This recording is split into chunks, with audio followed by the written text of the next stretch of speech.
Mon époque, ma radio.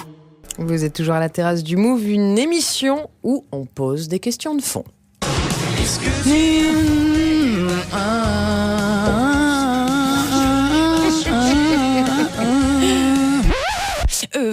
Anna Fleury-Lamour, envoyé spécial vacances en direct de la Lozère.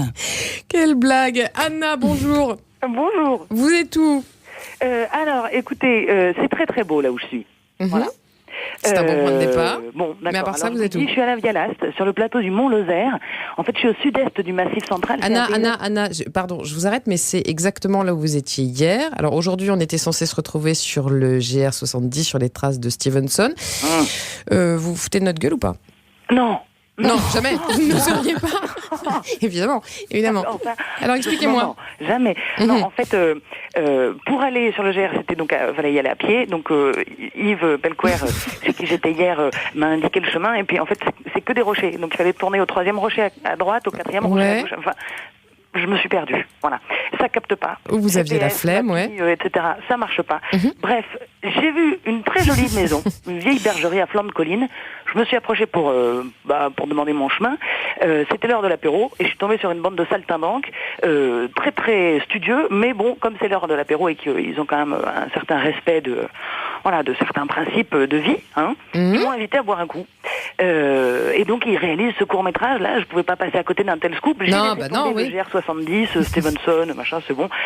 Et j'ai rencontré en exclusivité régionale et nationale. Et pour vous, pour vous Mathilde, et pour vous Jean-François Amadieu, pardon, et pour vous, chers auditeurs du Move, j'ai rencontré Samuel Tazinage, scénariste, réalisateur, acteur, Beaubrun, La Quarantaine, rencontre. Okay. Bonjour Samuel. Bonjour Anna. On est en plein mois de juillet et vous en plein mois de juillet. Alors au lieu de prendre des vacances, vous êtes venu en Lozère faire un court-métrage. Bah oui, en fait je viens souvent en Lozère et ce qui m'intéresse beaucoup, c'est la lumière qu'il y a là-bas et je me suis dit je vais faire converger les vacances et le plaisir puisque faire des courts-métrages, c'est un plaisir. Et alors c'est un court-métrage qui parle de quoi ? Ça parle de 3 frères et sœurs qui vont communier la mort du 4e une dernière fois dans une maison qu'ils aimaient beaucoup et dans laquelle ils allaient très souvent. Et alors là, vous êtes en train de préparer quelle scène ? Je vois que vous descendez à la rivière. Il y a une rivière en bas ? Absolument, en bas il y a une très très très très belle rivière et comme le court-métrage est très inspiré du premier film qui m'a donné envie de faire du cinéma qui s'appelle Délivrance de John Boorman, on va dans cette rivière tourner le moment où les 3 frères jettent les cendres dans la rivière du 4e qui est mort. Le tournage va durer 1 semaine. Après, vous allez prendre des vacances ? Alors non, parce que je vais faire un documentaire sur une chorale que j'aime beaucoup. Je vais encore allier plaisir et vacances. Il paraît que pour passer des bonnes vacances, il ne faut pas justement ne rien faire, mais plutôt changer d'activité, faire des choses différentes qu'on n'a peut-être pas le temps de faire pendant l'année. Alors, s'il faut se reposer, Bertolt Brecht, un grand dramaturge allemand du XXe siècle, disait « Pour se reposer, il faut s'emmerder ». Mais moi, j'ai pas besoin de me reposer, donc j'ai pas envie de m'emmerder. Et donc, je travaille. Mes chroniques, elles s'appellent « Qu'est-ce que tu fais pour les vacances ?» Est-ce que vous pouvez me chanter le refrain ? Bien sûr. Qu'est-ce que tu fais pour les vacances ? C'est un truc que je dis assez souvent, généralement aux gens qui travaillent. Qu'est-ce que tu fais pour les vacances ? Voilà. Merci. Mais c'est bien, Mathilde, essayez. Qu'est-ce que tu fais pour les vacances ? Pas mal. Non, elle est bien. On va se faire une mise au point, je vais vous expliquer un petit peu, et puis on va après. Ok, mais plus sérieusement, il faut... J'ai du mal à partir. J'ai demandé de la chanter encore, je l'ai écoutée hier soir pour m'endormir. Voilà.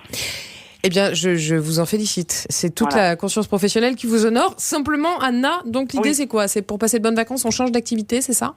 Oui. Oui. On évite de s'emmerder, on évite de rien faire, on change d'activité.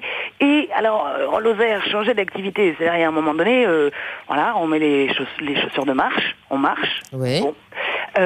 Donc, je me suis dit, pour changer d'activité, peut-être redécouvrir nos objets du quotidien. Ah, voilà, cela. Oui, alors, mais alors quoi ? Est-ce que vous, Julia, Mathilde, Jean-François, est-ce que vous avez déjà vraiment considéré votre brosse à dents? Considérer, c'est-à-dire la regarder avec amour? Voilà, ce petit objet qui offre tellement de possibilités. Oh, merde, Brosse à oui. dents, hein. Pas vraiment. Alors, bon, on va partir d'un fait. Les autorités de l'hygiène bucco-dentaire conseillent d'en changer tous les 2 mois. Ouais. D'accord. Et qu'est-ce qu'on fait tous les 2 mois? On la jette? Non, mais ça va pas, non. Malheur. Et la planète, alors? Alors, Non. j'ai été sur un site d'astuces de grand-mère et j'ai trouvé 3 bonnes raisons de ne pas jeter notre brosse à dents. La première, bon, votre brosse à dents ne peut plus vous servir pour lutter contre le tartre de vos ratiches, d'accord? Eh bien, luttez donc De nos contre le ratiches. tartre de vos salles de bain. Hein. C'est un ustensile parfait, la brosse à dents par sa taille. Merde. Ça vous permet d'aller brosser dans tous les petits coins, les recoins. Ça marche aussi pour rejoindre le lavabo, c'est parfait. Hein. Oui, Non. c'est génial. Ah non, Super, moi, merci, Anna. je suis en plein Deuxième rêve. raison. Vous Oui. êtes une fille, ça s'adresse donc principalement aux filles. Attention, les gros sourcils Oui. à la Brooke Shields sont de retour. C'est Ah. à nouveau la mode. Utilisez votre vieille brosse à dents pour ébouriffer tout ça et vous aurez tout bon. Un geste Ok. très sexy. Ah, bah ouais. Et puis, troisième raison, ça c'est pour les filles et les garçons. Hein. Bannissons les ongles sales, ça c'est fini, c'est pas possible. Votre brosse à dents recyclée en brosse à ongles vous permettra d'être nickel à toute heure. Et Alors, comme ça, on pourra se caler du tartre sous les ongles. C'est magnifique. Anna, je Oui. me coupe. Vous m'avez donné envie de jeter ma brosse à dents. Non. Mais Julia, si, non. si. Attendez. J'ai l'argument de force. J'ai l'argument esthétique qui va vous faire changer d'avis. Le bracelet brosse à dents. Alors, vous prenez votre vieille Oh. brosse à dents, vous la passez Ouais. quelques minutes au-dessus du réchaud à gaz, le temps qu'elle ramollisse un peu, et vous la remodelez autour de votre poignet, en fait, et le tour est joué. C'est esthétique, c'est écologique, c'est original. Oui, mais Personne c'est laid. n'aura le même bracelet que vous. Hein, puisque personne Ça, n'utilise c'est ses sûr. poils de brosse à dents de la même manière, parce qu'on n'a pas les mêmes dents. Hein. Donc voilà, ça c'est la bonne idée. Vous trouverez le mode d'emploi sur le site instructables.com. Voilà. Hein, laissez donc parler l'artiste qui est en vous et pensez à la planète un peu, que diable. Oui, enfin, je pense aussi à la laideur de mon bracelet, pardon. Hein. Je suis désolée, Anna, je suis très selfish N'importe sur ce quoi. coup-là. Vous nous emmenez où demain? Demain, gros programme. Demain, je vais y arriver. Hein. Demain, on va au Cham des Bondons. Hein, un Qu'est-ce paysage que incroyable, c'est que ça? qui Oui. est vraiment parfait puisqu'on fait de la radio. En fait, c'est un plateau sur lequel se dressent 154 menhirs de granit. On les comptera ensemble. Ils ont été mis en place entre la fin du néolithique et l'âge de bronze.